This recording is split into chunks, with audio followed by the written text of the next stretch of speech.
तो नेपाल में आखिरकार अब एक नया विवाद हो रहा है कि कुर्सी पर चढ़ेगा कौन, सत्ता पे बैठेगा कौन।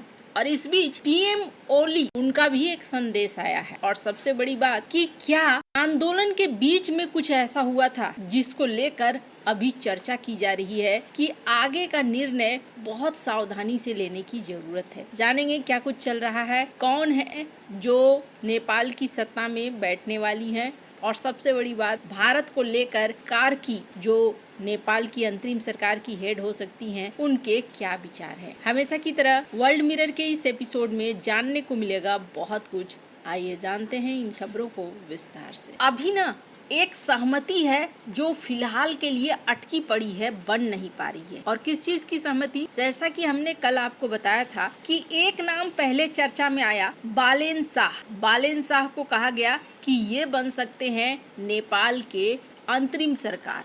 वहीं दूसरी तरफ अब एक नया नाम आया और वो नाम है सुशीला कार्की। ये कौन है अचानक से? तो आपको बता दूं, ये हैं पूर्व न्यायाधीश और पहली महिला न्यायाधीश नेपाल की। और इनके साथ क्या है, एक तो इनकी पढ़ाई लिखाई भी भारत में हुई है, BHU से इन्होंने स्नातकोत्तर किया है। इसके अलावा सबसे बड़ी चीज क्या है कार्की के साथ, कार्की वो पहली महिला न्यायाधीश थी जिनके खिलाफ महाभियोग चलाया गया था। क्यों? क्योंकि इन्होंने भ्रष्टाचार विरोधी ऐसे काम करने शुरू कर दिए थे कि नेताओं के नजरों में ये चढ़ने लगी थी। इन्होंने एक मंत्री को जेल तक भेजने का आदेश दे दिया था, जो नेपाल के इतिहास में उस समय पहली बार हुआ था कि कोई ऐसा जज हो जो ये ताकत रखता हो कि हाँ भाई, हम मंत्री को भी जेल भेज देंगे। हालांकि बाद में इनके खिलाफ संसद में महाभियोग लाया गया। नेता इतने परेशान हो गए थे इनसे, लेकिन सुप्रीम कोर्ट ने फिर दखल दिया और उस महाभियोग को कैंसिल किया। तो सुशीला कार्की की जहाँ तक बात है,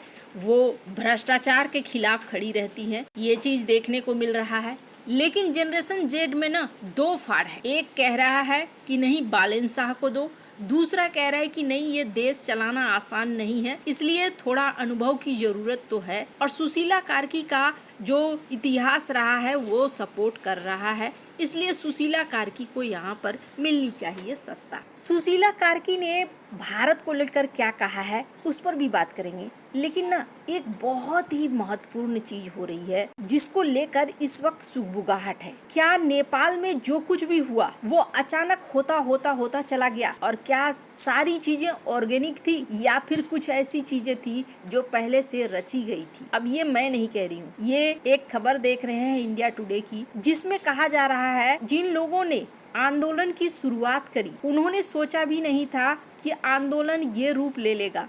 वो एक साधारण तौर पर रैली निकाल रहे थे, साधारण तौर पर बात कर रहे थे कि हाँ जी, रोका गया, सोशल मीडिया बैन कर दिया गया, सरकार करप्ट है, ये सारी सिर्फ बातें हो रही थी। लेकिन कब ये आंदोलन हाईजेक हो गया, और हाईजेक होने के बाद निशाने पे आने लगे मंत्रियों के परिवार, मंत्री, इसके अलावे संसद भवन को जला देना, मुख्य ऑफिस को जला देना, ऐसी चीजें जिससे कि कई सारे रिकॉर्ड से लेकर कई सारी चीजें भी जलकर खाक हो गई। अब यहाँ पर एक मोमेंट ऐसा भी आया था, स्क्रीन पर जो खबर देख रहे हैं इंडिया टुडे की, उसी में ये बात कही गई है, मैं नहीं कह रही हूँ, जिसमें जो संगठन शुरू में उतरे थे उन संगठनों ने ये कहना शुरू कर दिया कि ये आंदोलन में हमने हिंसा को बढ़ावा नहीं दिया था, हम हिंसक आंदोलन नहीं चाहते थे। और एक संकेत भी मिला कि बीच में ऐसा लगता है कि कुछ ताकतों ने इस आंदोलन को हाईजेक कर लिया। कोई भी आंदोलनकारी अगर ऑर्गेनिक है तो वो नहीं चाहेगा कि किसी ऐसे होटल में आग लगा दो जहाँ पर रोजगार मिलता है लोगों को, या फिर पूरे संसद भवन में आग लगा दो ताकि सारे रिकॉर्ड्स ही खत्म हो जाएं। तो नेपाल में अब एक प्रश्न बना हुआ है कि आखिरकार ये आंदोलन हुआ, क्या ये आंदोलन ऑर्गेनिक था या ऑर्गेनिक नहीं था? और नेपाल में ठीक वैसे ही चीजें हुई है जैसा बांग्लादेश में हुआ। स्क्रीन पर एक आर्टिकल देखिए, 13,000 जेल में जो कैदी थे वो भाग गए, और वो भागकर बहुत सारे भारत में भी आने की कोशिश कर रहे थे। 22 को पकड़ा यूपी बॉर्डर में, जिनको वापस दिया जा रहा है। इस आंदोलन के दौरान कई विदेशी भी फंसे, स्क्रीन पर देख सकते हैं इनको। ये एक विदेशी पर्यटक थे जो नेपाल घूमने के लिए पहुंचे थे, लेकिन एकदम से बीच आंदोलन में ही ये पहुंच गए। इनका वीडियो सोशल मीडिया पर बहुत ज़्यादा वायरल हो रहा है, जिसमें ये काफ़ी परेशान और हैरान भी दिख रहे हैं। अब यहाँ पर आंदोलन तो हो गया और आंदोलन के बाद साफ सफाई भी होनी शुरू हो गई, लेकिन अब नेपाल के लिए है बहुत ही ज़्यादा महत्वपूर्ण समय और यहीं पर थोड़ा अंतर देखने को मिल रहा है। एक तरफ बालन शाह की बात हो रही है, दूसरी तरफ कार्की की बात हो रही है। हालांकि कार्की ने ये कहा है कि मुझे जब तक व्यापक समर्थन नहीं मिलेगा तब तक मैं नहीं संभालूंगी अंतरिम सरकार का पद, और बालन शाह की तरफ से ये कहा जा रहा है कि मैं अंतरिम सरकार का हिस्सा नहीं बनना चाहता हूँ, जल्दी से संसद भंग होना चाहिए और भंग होकर फिर से चुनाव होने चाहिए। कार्की को उन्होंने समर्थन दिया है। अब ऐसे में बहुत ज्यादा चांस है कि सुशीला कार्की के हाथ में ही सत्ता आए। वैसे आपको बता दूं, इन सब के बीच में पूर्व पीएम केपी शर्मा ओली ने भी एक इमोशनल कार्ड खेला और उन्होंने भी इसी बात को कहा कि ये जो आंदोलन था, इस आंदोलन को बाहरी शक्तियों ने हाईजैक कर लिया और मासूम चेहरों के पीछे उन्होंने अपने मकसद पूरे किए। बहुत सारे रिकॉर्ड जला दिए गए, बहुत सारी चीजें जला दी गई। उन्होंने इस बात को साफ किया। अब सुशीला कार्की को लेकर भारत में क्या रिएक्शन है? भारत की तरफ से तो अभी तक कुछ भी नहीं कहा गया है, लेकिन सुशीला कार्की को लेकर अब मन में बातें आ रही हैं कि इनका कैसा रहेगा भारत के साथ व्यवहार।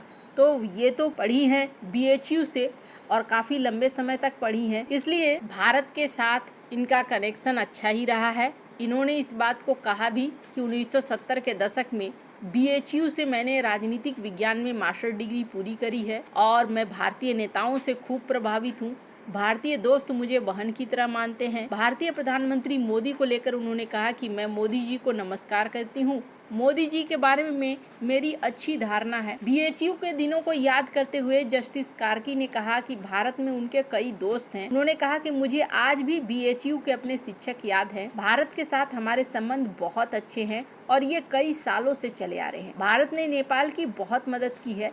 भारतीय हमेशा नेपाल के लिए शुभकामनाएं देते रहते हैं। खैर, अब कार्की के आने के बाद नेपाल के साथ कैसे संबंध होते हैं वो भी देखने वाली बात होगी, पर ये अंतरिम सरकार है और इसके बाद किस तरीके से ये पूरे नेपाल के सीन को संभालती हैं वो बहुत ज़्यादा जरूरी होगा।